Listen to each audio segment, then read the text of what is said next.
Čaute, ja som Mišo Fialka. Nesmejte sa mi za moje priezvisko, ja ho mám potatoviť, za to nemôžem. Dneska by som rád ukázal, kde študujem, prečo som si tú školu celkovo vybral, prečo som si vybral môj odbor. Študujem odbor cukár-tuchár a rád by som ukázal jednu z mojich pracovísk. Máme tu najkrajšie baby z celého Slovenska.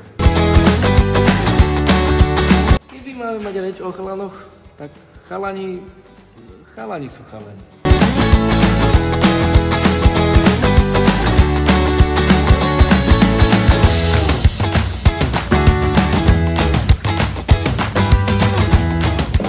Takže, prezlečení sme.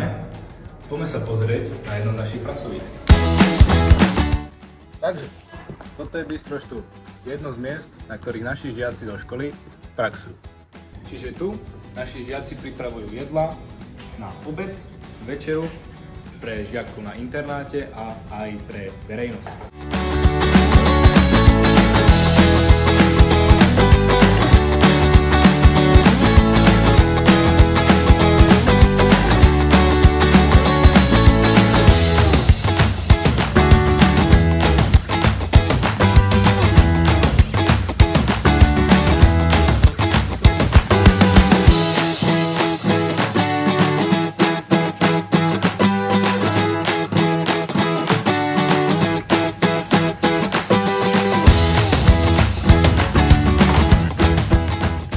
Samozrejme, okrem Bistra Štúr, naša škola ponúka aj iné pracoviská, kde vlastne môžeme uplatňovať svoju prax, ako napríklad školská jedáleň, ale aj vysunuté platené pracoviská. A povedz, že ty by si nechcel platenú prax na škole.